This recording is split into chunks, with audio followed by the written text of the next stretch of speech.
Sarah Ferguson and the former prince may be divorced, but according to Andrew Lowney, they are united in their questionable grabs for money.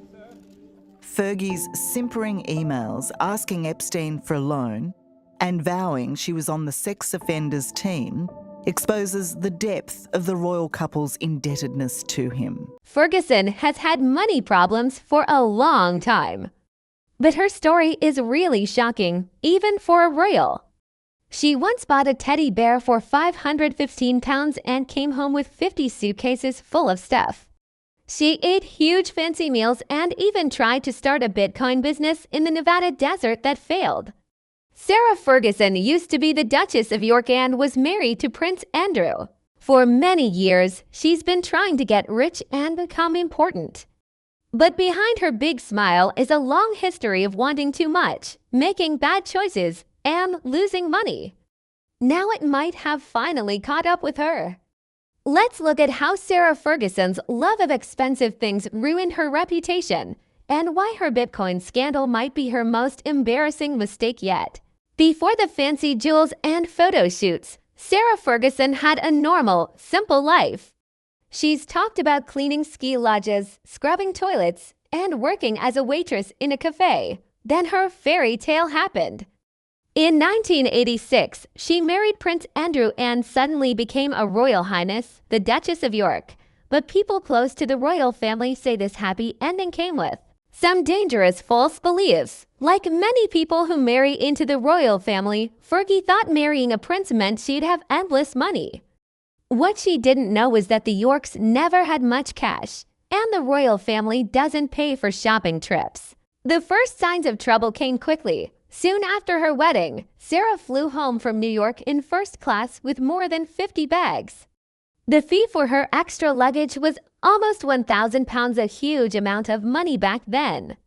Inside all those bags were about £33,000 worth of stuff, including a £515 teddy bear. Even the airport workers were amazed. One person joked, "Not even Joan Collins has this much." Royal workers were horrified, and the palace wouldn't say who paid the bill. But that was just the beginning of her money problems. They claimed to have ended the friendship. How much do you believe she was in debt to him? I believe it's about 2 million. I mean, both Epstein and Sarah Ferguson don't deal in small amounts. But I've got two very good sources separately have said the same figure of 2 million. She often traveled with 25 or more suitcases and spent between £800 and £4,000 just on extra baggage fees. Sometimes she packed whole trunks just for her clothes hangers. People who worked at the palace said she was extremely extravagant. One former worker said it was greed and waste that helped destroy her. Every night she wanted a whole side of beef, a whole leg of lamb, and a chicken laid out like a king's feast. She spent £860,000 a year, including £150,000 on gifts, £50,000 on flowers, and £50,000 on parties. She had personal trainers, hairdressers, and exercise teachers who waited around for hours and charged hundreds of dollars. She slept late into the afternoon. One royal expert said she had no idea how to handle money, but she always wanted more and more of it. By the early 1990s, Sarah owed a ton of money. She owed £4 million to a fancy British bank. When her marriage ended in 1996, her money problems got even worse.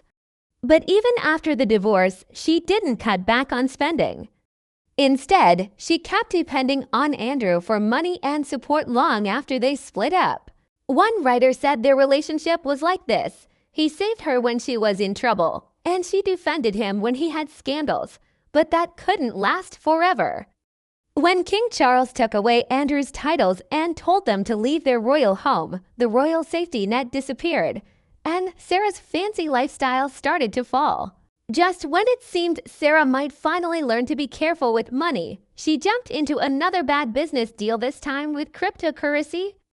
In 2019, a company called Pegasus Group Holdings announced a big plan, a £3 billion solar-powered Bitcoin mining place in the Nevada desert.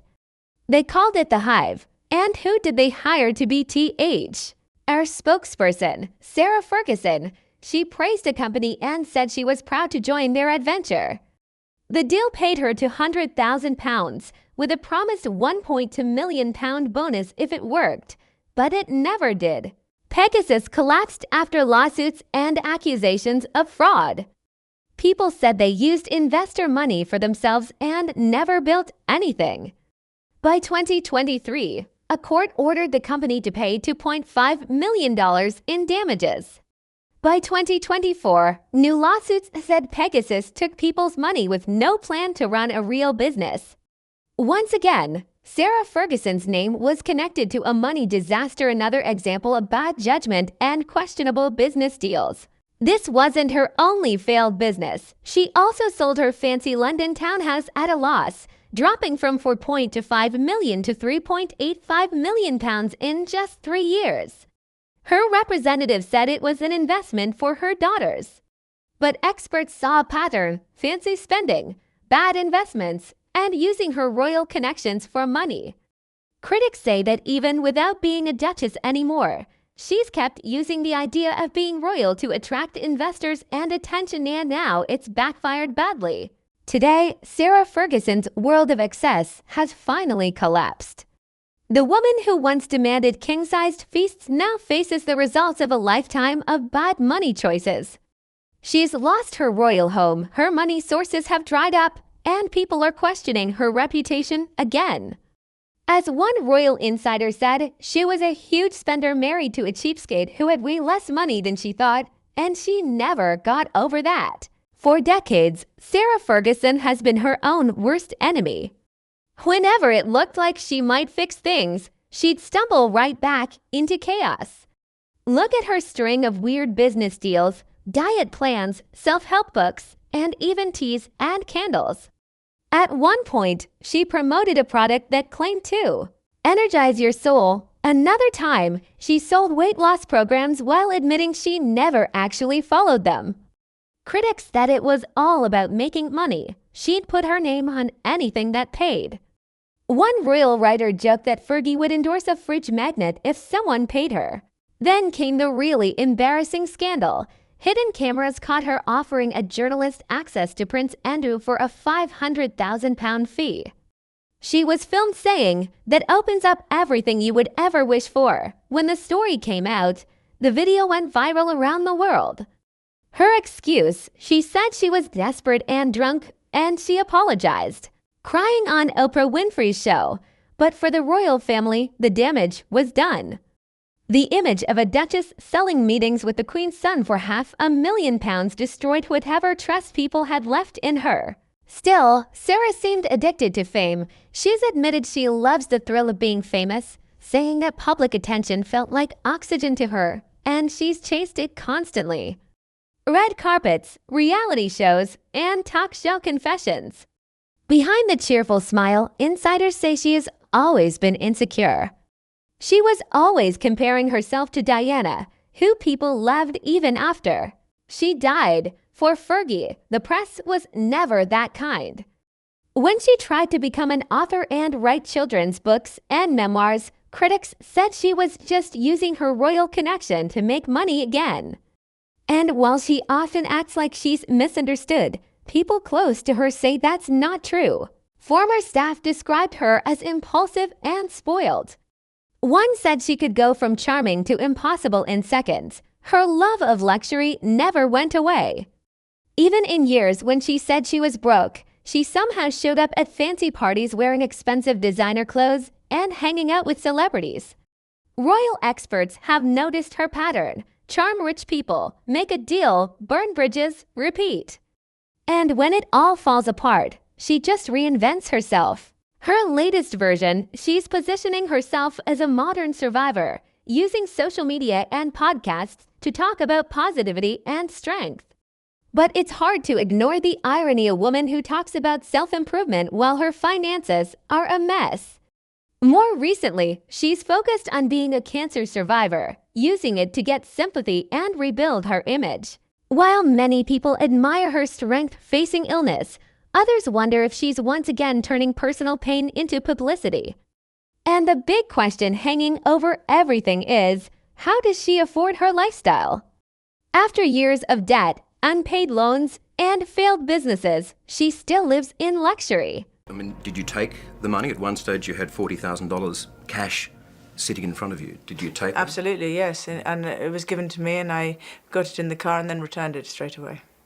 Once the scandal broke? As soon as I knew it was a scandal, not once it broke, Michael. But don't try and trick me now because I'm not going to play this game.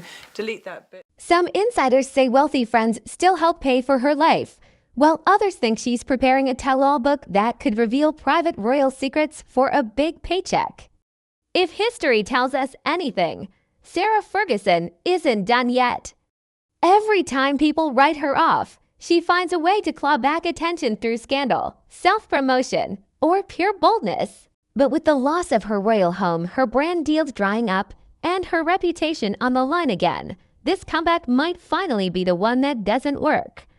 Because as one former royal worker said, Sarah's greatest love has never been Andrew. It's been the lifestyle, and she'd do almost anything to keep it. Was Sarah Ferguson unlucky, or did she cause her own problems? From luxury shopping sprees and lost millions to failed crypto schemes, it's clear her downfall didn't happen overnight. It took decades. What do you think? Was this greed, desperation, or just another chapter in the endless York family drama?